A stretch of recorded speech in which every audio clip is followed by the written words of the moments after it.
Have you ever felt trapped by your own thoughts? Have you ever spent sleepless nights worrying about things you can't control or doubted your own self-worth, feeling like you're never enough? You're not alone. In today's world, many of us are held back by destructive mental habits, habits that prevent us from reaching our true potential and finding peace of mind. But what if there was a way to break free? A way to regain control of your thoughts, to live a life driven by purpose instead of fear? The answer lies in a philosophy that has guided some of the greatest minds in history: Stoicism. Stoicism is more than just an ancient philosophy. It is a practical guide to help us navigate life's challenges with resilience, calm, and purpose.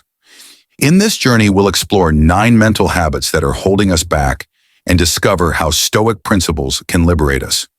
We'll discuss relatable stories, provide practical exercises, and learn how to apply this wisdom to our everyday lives.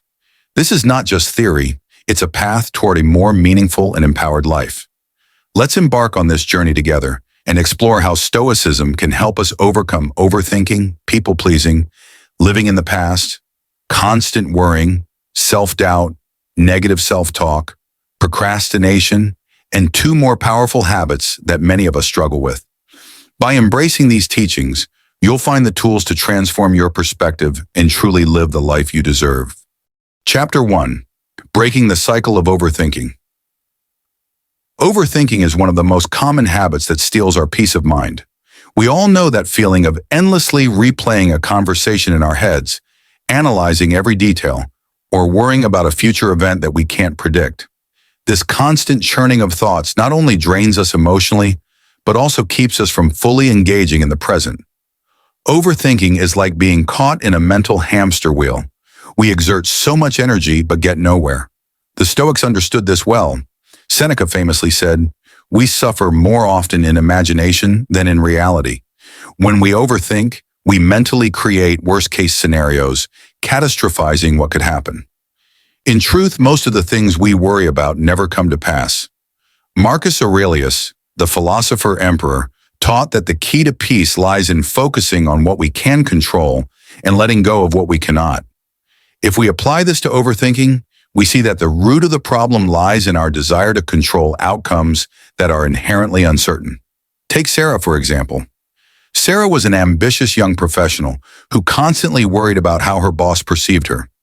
Every time she sent an email, she would second-guess herself, wondering if she sounded too harsh or too passive. It consumed her energy to the point that she dreaded simple tasks. One day, Sarah decided to adopt a Stoic approach. She reminded herself that she couldn't control her boss's reaction. She could only control her own actions. She started focusing on the quality of her work instead of the hypothetical reactions of others. Gradually, she noticed a shift. Her anxiety lessened, and she began to trust herself more. A practical exercise that can help when you find yourself overthinking is the Stoic practice of the view from above. Imagine looking at your current situation from a bird's-eye view, or as if you were a character on a stage. This broader perspective can help you detach emotionally and see the situation as part of a bigger picture, rather than as an all-consuming event. Another technique is called negative visualization. Picture what it would be like if you lost the things you currently have: your job, your health, your relationships. While this might sound grim, it actually cultivates gratitude and helps you see that many of the things you worry about are not as crucial as they seem. Remember, overthinking is often about control. By focusing on what is within your power, your actions, your thoughts, your responses, you can free yourself from the endless cycle of anxiety and mental exhaustion. Chapter 2. Escaping the people-pleasing trap. In a world that often demands our constant attention and approval, it's easy to fall into the trap of people-pleasing. We say yes to tasks we don't want to do, we avoid expressing our true opinions, and we even compromise our values just to keep others happy. But people-pleasing isn't about kindness. It's about fear. Fear of rejection, fear of conflict, and fear of not being good enough. The Stoics recognized the futility of trying to please everyone. Epictetus advised, "Keep company only with people who uplift you, whose presence calls forth your best." This doesn't mean we shouldn't be considerate of others. It means we shouldn't sacrifice our authenticity for the sake of being liked. True fulfillment comes from living according to our values, not from external validation. Let's take Maria as an example. Maria was a talented graphic designer who always said yes to her colleagues' requests for help, even when she was swamped with her own work. She feared that if she refused, she would disappoint them or seem unhelpful. Eventually, Maria reached a breaking point. She was exhausted, her own projects were suffering, and she felt resentful. Inspired by Stoic philosophy, Maria decided to set clear boundaries. She started saying no to non-essential tasks and focused on what mattered most to her. To her surprise, her colleagues respected her more for her honesty, and she found herself feeling more energized and in control. A practical guide for breaking free from people-pleasing includes identifying your core values. What truly matters to you? What principles do you want to live by, regardless of others' opinions? Practice saying no, even if it feels uncomfortable at first. Remember, every time you say no to something that doesn't align with your values, you are saying yes to something that does. Chapter 3. Letting go of the past. Living in the past is a habit that can quietly rob us of joy. We replay old mistakes, hold grudges, and romanticize what used to be. While reflection is valuable, dwelling on the past keeps us from fully experiencing the present. Marcus Aurelius wrote, "The universe is change, our life is what our thoughts make it." By clinging to the past, we resist change and limit our potential for growth. David is a perfect example of this. He was a marketing executive who regretted not taking a job offer at a startup that eventually became highly successful. For years, he compared his current life to the life he imagined he could have had. This constant comparison made him bitter and disconnected from his present blessings. One day, David decided to take a Stoic approach. He realized that he couldn't change the past, but he could shape his future. He began focusing on what he could do now. He took on new challenges at work, invested in his personal development, and found new joy in his current role. To let go of the past, practice mindfulness. When your thoughts drift to what could have been, gently bring your attention back to the present moment. Write down the lessons you've learned from past experiences, but then let them go. The past is a teacher, not a prison. Chapter 4. Freeing yourself from constant worry. Worry is the mind's attempt to control the uncontrollable. We worry about things that may never happen, and in doing so, we miss out on what's happening right now. The Stoics believe that worry is a misuse of our imaginative faculties. Epictetus taught, there is only one way to happiness, and that is to cease worrying about things beyond the power of our will. Sarah, a project manager, was notorious for her constant worrying.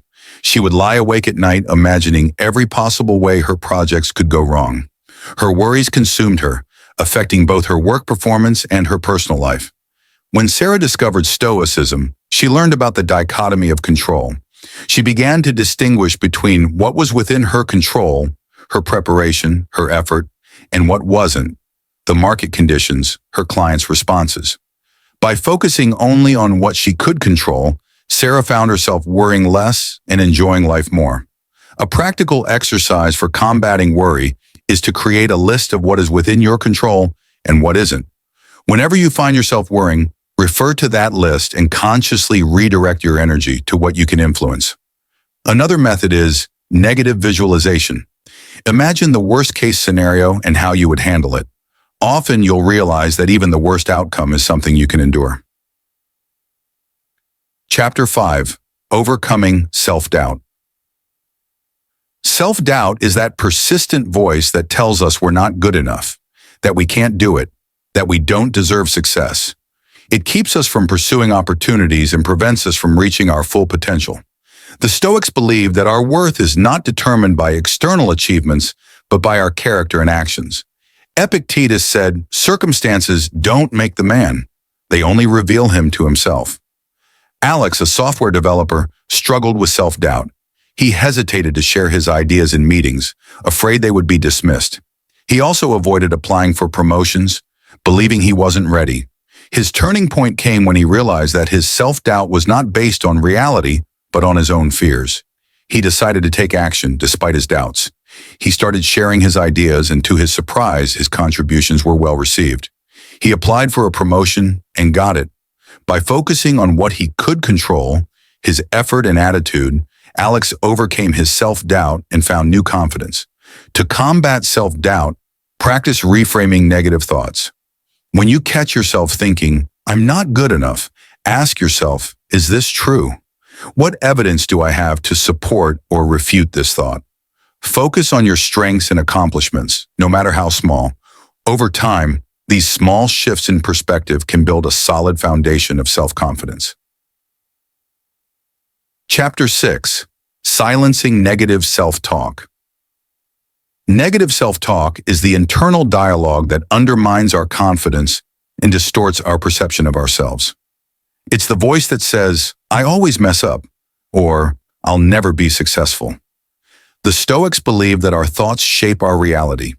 Marcus Aurelius wrote, "The soul becomes dyed with the color of its thoughts." Sophia, a marketing executive, struggled with negative self-talk. Every mistake, no matter how minor, would trigger a barrage of self-criticism. This inner negativity affected her work and her relationships, making her anxious and defensive. Inspired by Stoic teachings, Sophia decided to change her inner dialogue. She started journaling her negative thoughts and challenging them. When she thought, "I'm such an idiot," she would reframe it to, "I made a mistake, but I can learn from this." Over time, Sophia developed a more compassionate and rational inner dialogue, which led to greater confidence and happiness. To counter negative self-talk, start by identifying when it happens. Write down the negative thoughts and then challenge them. Ask yourself, is this thought helpful? Is it based on facts? Replace negative statements with more realistic, positive affirmations. Treat yourself with the same kindness you would offer a friend. Chapter 7. Defeating Procrastination. Procrastination is the habit of delaying action, often because we feel overwhelmed or afraid of failure. It's not just about poor time management. It's about avoiding discomfort. The Stoics believed in taking action, no matter how small. Epictetus said, "First say to yourself what you would be, and then do what you have to do." James, an aspiring novelist, had been talking about writing a book for years, but never seemed to make any progress. He would start writing, then stop, telling himself he wasn't ready or that he needed more inspiration. Eventually, James decided to take a Stoic approach. He set a goal to write 500 words a day, no matter what. He also practiced the 5-minute rule, committing to working on his book for just 5 minutes. Often, once he started, he would continue well beyond that. By focusing on consistent, small actions, rather than waiting for the perfect moment, James finally completed his novel. To overcome procrastination, break tasks into smaller, manageable steps. Set a timer for 5 minutes and just start. Often, getting started is the hardest part. Create a structured environment that minimizes distractions, and remind yourself that progress, not perfection, is the goal. Chapter 8. Cultivating Resilience. Life is unpredictable, and adversity is inevitable. Cultivating resilience means developing the mental toughness to face challenges head-on and bounce back from setbacks. The Stoics taught that resilience comes from embracing hardship as a part of life and viewing it as an opportunity for growth. Marcus Aurelius wrote, "You have power over your mind, not outside events. Realize this, and you will find strength." Emma, a small business owner, faced numerous setbacks when the economy took a downturn. Instead of succumbing to despair, she adopted a Stoic approach. She saw each challenge as an opportunity to learn and adapt. She focused on what she could control: her work ethic, her creativity, and her attitude. Emma restructured her business model and found new ways to serve her customers. By embracing resilience, she not only saved her business, but came out stronger on the other side. To cultivate resilience, practice seeing setbacks as temporary and as learning opportunities. Develop a habit of asking yourself, what can I learn from this? When facing challenges, focus on what you can control and take deliberate, small steps forward. Chapter 9. Practicing Gratitude. Gratitude is a powerful antidote to many of the destructive habits we've discussed. It shifts our focus from what we lack to what we have, helping us cultivate contentment and joy. The Stoics believed in appreciating the present moment in the simple blessings of life. Seneca said, "He is a wise man who does not grieve for the things which he has not, but rejoices for those which he has." Jacob, a teacher, often found himself feeling frustrated with his workload and overwhelmed by the demands of his job. Inspired by Stoic teachings, Jacob decided to start a daily gratitude practice. Each morning, he would write down 3 things he was thankful for: his supportive colleagues, the students who showed enthusiasm, and the small moments of joy in his day. This simple practice helped Jacob reframe his perspective, shifting from frustration to appreciation. It didn't make his workload disappear, but it gave him the mental strength to face each day with a more positive outlook. To practice gratitude, set aside a few minutes each day to reflect on what you are thankful for.